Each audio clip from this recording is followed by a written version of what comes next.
Avec l'entreprise individuelle à responsabilité limitée, l'entreprise unipersonnelle à responsabilité limitée, la société de capitaux, la société en non collectif, la société à responsabilité limitée, communément appelée SARL, fait partie de l'une des 5 grandes formes juridiques d'entreprise. Elle est la forme la plus répandue en France, comptabilisant 30% d'entreprises créées sous ce statut selon l'INSEE. La terminologie de société à responsabilité limitée apparaît déjà dans une loi du 23 mai 1863, mais elle désigne en fait une forme de société anonyme, sans rapport avec la SARL que nous connaissons. Adopté dans l'Hexagone en 1925, le statut de SARL trouve son origine en Allemagne par une loi datant de 1893.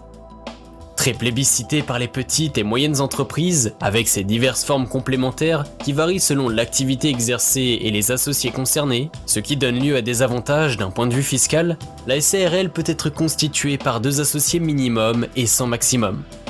Sa durée de vie commerciale ne peut dépasser les 99 ans, à moins de prendre une décision 1 an avant l'échéance, cette prolongation entraînant alors une modification des statuts. Dans ce cas classique, elle se décline pluripersonnelle et la redevabilité des comptes est fixée à hauteur des capitaux apportés par les associés, dont il est possible, avec la loi du 1er août 2003, d'ouvrir une société avec un dépôt initial de 1 euro, au lieu de 7 500 € minimum. Cette structure permet également la sauvegarde des patrimoines en cas de faillite.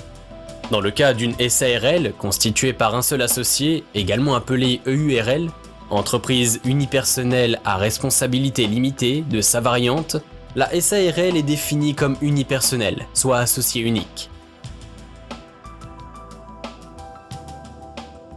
Le statut de SARL peut être choisi par les artisans, les commerçants, les industriels et les professions libérales. Mais il ne peut être utilisé pour les professions juridiques, judiciaires ou de santé, à l'exception des pharmaciens.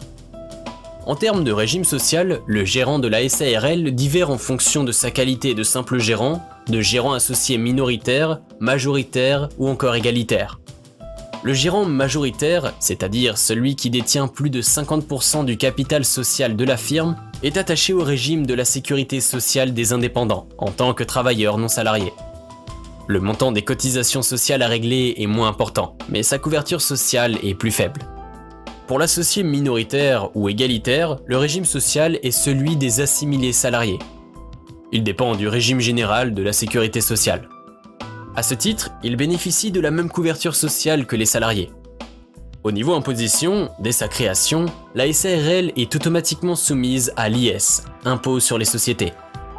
Mais elle peut bénéficier, sous certaines conditions, à un régime d'imposition sur le revenu, soit l'IR. Par défaut, le taux est de 15%. Il s'applique sur la part des bénéfices allant jusqu'à 42 500 €. Au-delà, le taux d'imposition est de 25%.